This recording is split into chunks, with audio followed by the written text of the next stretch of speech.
ಮಾನ್ಯ ಸಭಾಧ್ಯಕ್ಷರೇ. ಇದೇನು ಮಾನ್ಯ ಸಭಾಧ್ಯಕ್ಷರು, ಒಂದು 2 ನಿಮಿಷ ನಾವು ಮಾತಾಡಬೇಕು, ಒಂದು ಸ್ವಲ್ಪ ಅವಕಾಶ.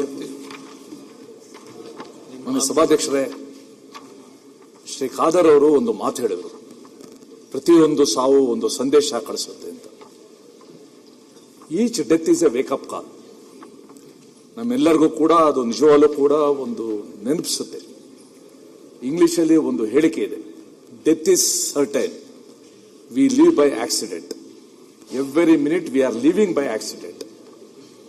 ನಿನ್ನೆ ಷಡಾಕ್ಷರಿ ಅವರು 24 ಗಂಟೆ ಮುಂಚೆ ನನ್ಗೆ ಹೇಳಿದರು, ಒಂದ್ಸಲ ನಾಗೇಶ್ನ ಹೋಗಿ ನೋಡಿ ನೀವು ಅಂತ. ನಾನು ನೋಡ್ತೀನಿ ಅಂತಂದೆ. ನಿನ್ನೆ ರಾತ್ರಿ ನಾವು ಅವ್ರನ್ನ ಕಳ್ಕೊಂಡ್ಬಿಟ್ವಿ ನಾವು. ಮೊನ್ನೆ ಸಭಾಧ್ಯಕ್ಷರೇ, ಒಂದು ಪ್ರಸಿದ್ಧವಾದ ಒಂದು ಪುಸ್ತಕ ಇದೆ, when bad things happen to good people ಅಂತ. ಒಬ್ಬ ಅಮೆರಿಕನ್ ರಬ್ಬಿ ಬರೆದಿರೋದು, ಹೆರಾಲ್ಡ್ ಕುಶ್ನರ್ ಅಂತ. ಯಾಕೆ ಒಳ್ಳೆಯವ್ರಿಗೆ ಕೆಟ್ಟ ಸಂಗತಿಗಳಾಗತ್ತೆ, ಜೀವನದಲ್ಲಿ ಒಳ್ಳೆ ಪದ್ಧತಿ, ಒಳ್ಳೆ ಜೀವನ ಶೈಲಿ, ಒಳ್ಳೆ ನಡವಳಿಕೆ ಯಾಕೆ ಕಷ್ಟ ಬರುತ್ತೆ ಅಂತ. It's one of the great books ಅದು. ನಾಗೇಶ್ ಅವರು ರಾಜಕೀಯಕ್ಕೆ ನೇರವಾಗಿ ಬರಲಿಲ್ಲ. ಎಲ್ಲ ಹೇಳಿದ್ರು AVP-ಲಿದ್ರು, ರಾಷ್ಟ್ರೀಯ ಸ್ವಯಂ ಸೇವಕ ಸಂಘದಲ್ಲಿದ್ರು ಅಂತ. ABVP ಅವರು ಪೂರ್ಣಾವಧಿ ಕಾರ್ಯಕರ್ತರಾಗಿದ್ರು. ಇಂಜಿನಿಯರಿಂಗ್ ಮುಗಿಸಿದ್ಮೇಲೆ ಬಿಸ್ನೆಸ್ ಹೋಗ್ಲಿಲ್ಲ, ಕೆಲಸಕ್ಕೆ ಹೋಗ್ಲಿಲ್ಲ, ತನ್ನನ್ನ ತಾನೇ ಸಮಾಜ ಸೇವೆಗೆ ಸಮರ್ಪಿಸಿಕೊಂಡಿದ್ರು. ಹಾಗೆ ಈಗಾಗಲೇ ನಮ್ಮ ಚೆನ್ನಿ ಅವರು ಹೇಳಿದಂಗೆ ಶಿವಮೊಗ್ಗ ಹೋದಾಗ ಅವ್ರದ್ದೆಲ್ಲ ಅನುಭವ ಹೇಳಿದ್ದಾರೆ. ಸೊ ಸಮಾಜದ ಆ ಒಂದು ಪ್ರತಿಯೊಂದು ಸಂಗತಿ ಬಗ್ಗೆ ತುಡಿತಾ ಇದ್ದ ವ್ಯಕ್ತಿ. ABP-ಲಿದ್ರು, ಬಿಜೆಪಿಯ ಕಾರ್ಯಕರ್ತರಾಗಿದ್ದರು. ನನಗೇನೋ ಚೆನ್ನಾಗಿ ನೆನಪಿದೆ, ನಾನು ತುಮಕೂರು ಜಿಲ್ಲಾ ಉಸ್ತುವಾರಿ ಸಚಿವ ಆಗಿದ್ದಾಗ ನಾವೊಂದು ಪ್ರಯೋಗ ಮಾಡಿದ್ವು. ಎಲ್ಲ ಅಧಿಕಾರಿಗಳಿಗೆ, ಜಿಲ್ಲೆಯ ಅಧಿಕಾರಿಗಳಿಗೆ ಒಂದು ಓರಿಯೆಂಟೇಷನ್ ಕ್ಯಾಂಪ್ ಮಾಡಿದ್ವು ನಾವು, ಹೇಗಿರಬೇಕು ಒಂದು ಆಡಳಿತದಲ್ಲಿ ಅಂತ. ಅವರು ಅದನ್ನ ತನ್ನ ತಾಲೂಕಿನಲ್ಲಿ, ತಿಪಟೂರಿನಲ್ಲೂ ಕೂಡ ಅದನ್ನೇ ಒಂದು ಕಾರ್ಯಕ್ರಮವನ್ನು ಅವರು ಮಾಡಿದರು. ನಾನು ನಾಗೇಶ್ ಅವ್ರನ್ನ ಬಹಳ ವರ್ಷಗಳಿಂದ ಬಲ್ಲೆ. ನನ್ನ ಶ್ರೀಮತಿ ಮತ್ತೆ ನಾಗೇಶ್ ಇಬ್ರು ಕೂಡ ಒಟ್ಟಿಗೆ ABVP ಪೂರ್ಣಾವಧಿ ಕಾರ್ಯಕರ್ತರಾಗಿದ್ದರು. ಆ ಪರಿಚಯ ನನಗೆ ಚೆನ್ನಾಗಿದೆ.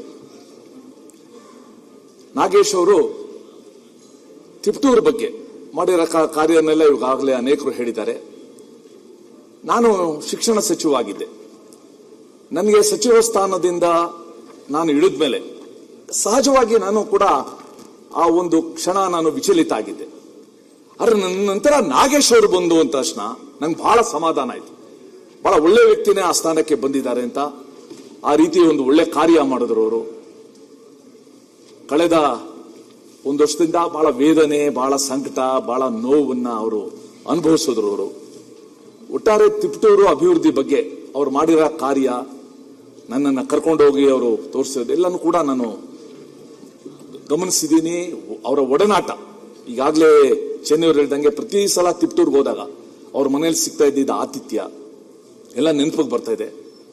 ಮತ್ತೆ ನಿಮ್ಮ ಈ ಸಂತಾಪ ಸೂಚನೆಯಲ್ಲಿ ಒಂದು ಹೇಳಿದ್ದಾರೆ ಬಹಳ ಚೆನ್ನಾಗಿ, ಶ್ರೀಯುತರು ಅಧಿಕಾರದ ಯಾವುದೇ ಹಮ್ಮು ಬಿಮ್ಮು ಇಲ್ಲದೆ ಕೇವಲ ಕರ್ತವ್ಯಕ್ಕೆ ಆದ್ಯತೆ ನೀಡುವ ಅಪರೂಪದ ವ್ಯಕ್ತಿತ್ವ ಹೊಂದಿದ್ದರು. ಇದು ಬಹಳ ಮುಖ್ಯ. ಇದು ಅಹಂಕಾರ ಇಲ್ದೇನೆ, ಅಧಿಕಾರದ ಆ ಒಂದು ಪಿತ್ತ ನೆತ್ತಿಗೆ ಏರಿಸ್ಕೊಳ್ದೇನೆ ಕೆಲಸ ಮಾಡೋದಕ್ಕೆ ಒಂದು ಉತ್ತಮ ಉದಾಹರಣೆ ಶ್ರೀ ನಾಗೇಶ್ ಅವರಾಗಿದ್ರು.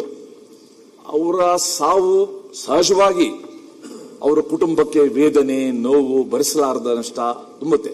ಅದೇ ರೀತಿ ಅವರ ಸಾವು, ಅವರು ಇಲ್ಲದೆ ಇರೋದು ಸಮಾಜಕ್ಕೆ ಒಂದು ನಷ್ಟ, ಒಂದು ಕಾಸ್ಗೆ ಒಂದು ನಷ್ಟ, ನಮ್ಮ ಸಂಘಟನೆಗೆ ಒಂದು ದೊಡ್ಡ ನಷ್ಟ. ಸೊ ಅವರ ಅಗಲಿಕೆಯಿಂದ ನಿಜವಲ್ಲೂ ಕೂಡ ನಮಗೆ ವೇದನೆ, ಬಹಳ ದುಃಖ. ನಿನ್ನೆ ರಾತ್ರಿ ಕೇಳಿದಾಗ ನಿಜವಲ್ಲೂ ದುಃಖ ಉಮ್ಮಳಿಸ್ಕೊಂಡ್ಬಂತು ಅಂತ. ನಾಗೇಶ್ ಅವರ ಆತ್ಮಕ್ಕೆ ಸದ್ಗತಿ ದೊರಕಲಿ ಅಂತ ತಾವೇನು ಸಂದೇಶ ತಂದಿದ್ದೀರಾ, ಸಂತಾಪ ಸೂಚನೆ, ಅದನ್ನು ಅನುಮೋದಿಸಿ ನನ್ನ ಮಾತು ಮುಗಿಸಿ ನಮಸ್ಕಾರ. ಕೃಷ್ಣಪ್ಪ ಅವರು. ಮಾನ್ಯ ಸಭಾಧ್ಯಕ್ಷರೇ, ಒಂದು ನಿಮಿಷ ಡಾಕ್ಟರ್, ತಾವು ತಂದಿರುವ ಸಂತಾಪ ಸೂಚನೆ. ಅಧ್ಯಕ್ಷರೇ, ತಾವೇನು ಸಂತಾಪ ಸೂಚನೆ ತಂದಿದ್ದೀವಿ ತಮಗೆ ಬೆಂಬಲ ವ್ಯಕ್ತಪಡಿಸ್ತಾ. ಗ್ಯಾರಂಟಿ ನ್ಯೂಸ್, ಸುದ್ದಿ ಖಚಿತ, ನ್ಯಾಯ ನಿಶ್ಚಿತ.